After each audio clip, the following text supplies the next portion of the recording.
Welcome to Srimathi kitchen. இன்றைக்கி ஸ்ரீமதி கிச்சனில் உருண்டை குழம்பு எப்படி செய்யறதுன்னு பார்க்கலாம். அதுக்கு வந்து ஃபஸ்ட்டு வந்து கடலைப்பருப்பு வந்து நான் 1 மணி நேரம் நல்லா ஊற வச்சுட்டு வாஷ் பண்ணி எடுத்து வச்சுருக்கேன். இப்போ இதை வந்து நம்ம மிக்ஸி ஜாரில் போட்டு ஒன்றும் பாதியாக அரைச்சி எடுத்துக்கலாம். இதுக்கப்புறம் எப்படி செய்யறதுன்னு பார்க்கலாம். இப்போ கடலைப்பருப்பு வந்து அரைச்சி எடுத்துகிட்டு வந்தாச்சு. இப்போ இதில் கொஞ்சமாக சால்ட் சேர்த்துக்கலாம். இப்போ இதில் கட் பண்ண வெங்காயம் சேர்த்துக்கலாம்.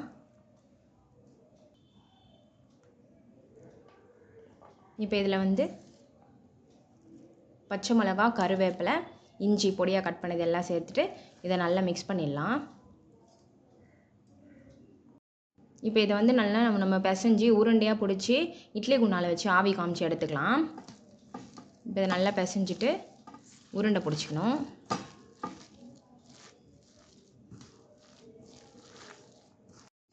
இப்போ வந்து இந்த மாதிரி நம்ம உருண்டை பிடிச்சி எடுத்து வச்சுக்கலாம்.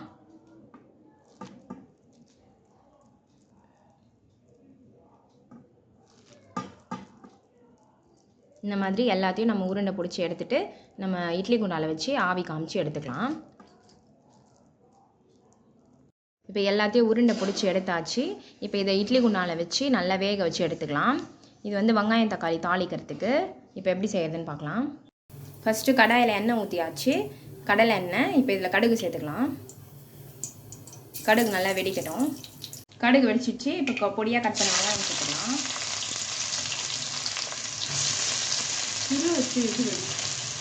இப்போ இதில் தக்காளி சேர்த்துக்கலாம். கருவேப்பிலை சேர்த்துக்கலாம். எல்லாத்தையும் நல்லா வதக்கி எடுத்துக்கலாம்.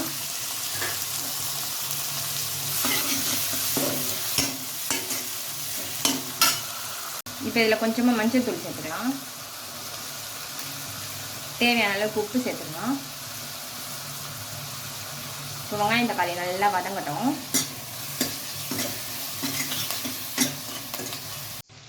வெங்காயம் தக்காளி நல்லா வதங்கிடுச்சு.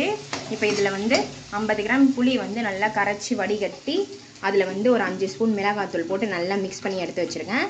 இப்போ இது இதில் சேர்த்துக்கலாம்.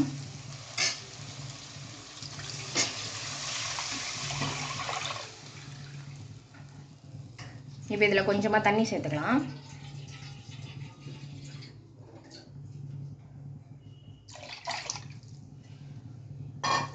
இந்த பக்கம் வந்து கடலைப்பருப்பு நல்லா வெந்துட்டுருக்கு. கடலைப்பருப்பு உருண்டை ஓப்பன் பண்ணி பார்க்கலாம். நல்லா வெந்துட்டுருக்கு. இப்போ குழம்பு நல்லா கொதிக்கட்டும். குழம்பு நல்லா கொதிச்சிடுச்சு. இப்போ நம்ம வந்து கடலைப்பருப்பு உருண்டை நல்லா வெந்துடுச்சு.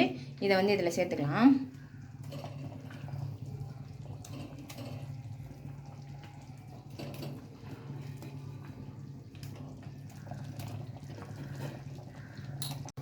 இப்போ உருண்டையெல்லாம் சேர்த்தாச்சு. இப்போ இது ஒரு 5 நிமிஷம் அப்படியே கொதிக்கட்டும். குழம்பு 5 நிமிஷம் நல்லா கொதிச்சிடுச்சு. உருண்டை குழம்பு ரெடி ஆகிடுச்சு.